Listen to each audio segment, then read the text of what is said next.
Hello friends, আসসালামু আলাইকুম। আজকে রেসিপিতে স্বাগতম জানাচ্ছি। আজকে জটপট নতুন রাঁধুনিদের জন্য মাছের মাথা দিয়ে লাউ রান্না করে দেখাবো। আজকে যেভাবে তৈরি করে দেখাবো, এভাবে লাউ রান্না করলে বাসার সবাই চেটেপুটে খাবে, বাচ্চা থেকে বড় সবাই অনেক বেশি পছন্দ করবে। আর লাউ তরকারিটা ভীষণ মজা হয়েছিল।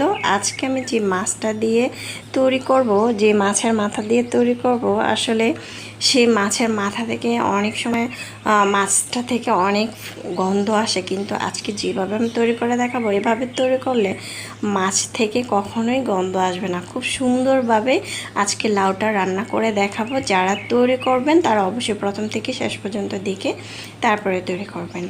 প্রথমে চুলায় একটি প্যান বসিয়েছি। প্যানের মধ্যে দিয়েছি 5 টেবিল চামচ তেল। তেলের মধ্যে কাঁচামরিচ কুচি আর দিয়ে দিলাম পেঁয়াজ কুচি দিয়ে এখন পেঁয়াজটা একটু ভেজে নেব যাতে কাঁচা গন্ধটা চলে যায়। তারপর দিয়ে দিব 2টি তেজপাতা, 2 থেকে 3টি তেজপাতা দিয়ে একটু ভেজে নেব। তারপর আমি এখানে দিয়ে দিব আদা হাফ চামচ আর রসুন বাটা হাফ চামচ দিয়ে এখন তেলের সাথে সুন্দরভাবে ভেজে নেব যাতে কাঁচা গন্ধটা না আসে আদা রসুন থেকে।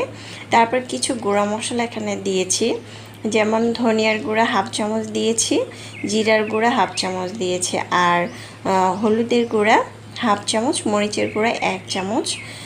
একটু পরিমাণ পানি দিয়ে সুন্দর করে মশলাটাকে এখন আমি কষিয়ে নেব। আর এখান দিয়ে লাউগুলো সুন্দরভাবে আমি কেটে প্রথমে ধুয়ে পরিষ্কার করে তারপরে কেটে নিয়েছি।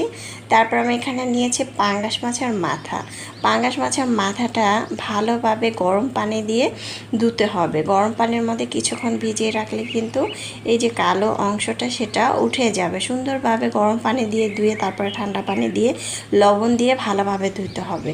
তারপরে দিয়ে দিব যে আমি মশলাটা কষিয়ে নিচ্ছি, সেই মশলার মধ্যে দিয়ে দিচ্ছি মাছের মাথা আর কিছু মাছের যে পেটের অংশটা সেটাও দিয়ে দিচ্ছি। দিয়ে এটা আমি কিছুক্ষণ কষিয়ে নেব। দেখতে পাচ্ছেন আমি নেড়ে চেড়ে উল্টিয়ে পাল্টিয়ে দিচ্ছি।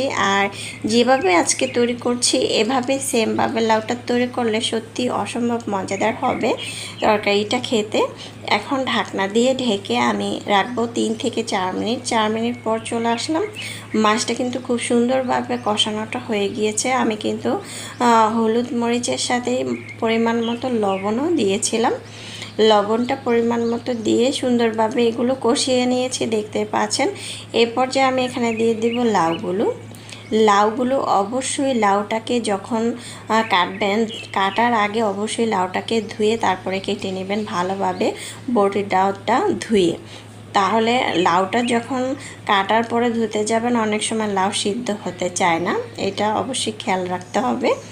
তারপরে লাউটাকে দিয়ে সুন্দরভাবে আমি নেড়ে চেড়ে উল্টিয়ে পাল্টিয়ে আমি কষিয়ে নিচ্ছি মশলার সাথে, দেখতে পাচ্ছেন। অবশ্যই এটা এমনভাবে কষাতে হবে চুলার আঁচ বাড়িয়ে দিয়ে, চুলার আঁচ কমিয়ে দিয়ে কিন্তু এটা কষানো যাবে না, তাহলে অনেক সময় লাউটা এই যে সুন্দর একটি কালার আছে সেটা আবার চলে যায়, আবার টকটকও লাগে কিন্তু।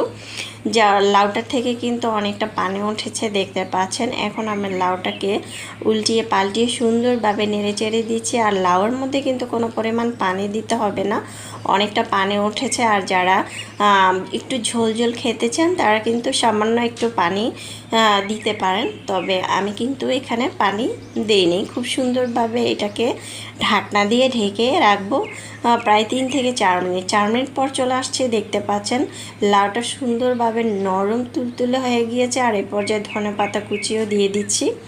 ধনেপাতা কুচিটা দিয়ে আমি আরও 2 থেকে 3 মিনিট এটাকে জাল করে নিব, চুলার আঁচ বাড়িয়ে দিয়ে। অবশ্যই চুলার আঁচ বাড়িয়ে দিয়ে এটাকে রান্না করতে হবে। তারপর আমি একটি বাটিতে পরিবেশন করে নিয়েছি। মাশাআল্লাহ, দেখতে যেমন সুন্দর হয়েছে, খেতে আলহামদুলিল্লাহ।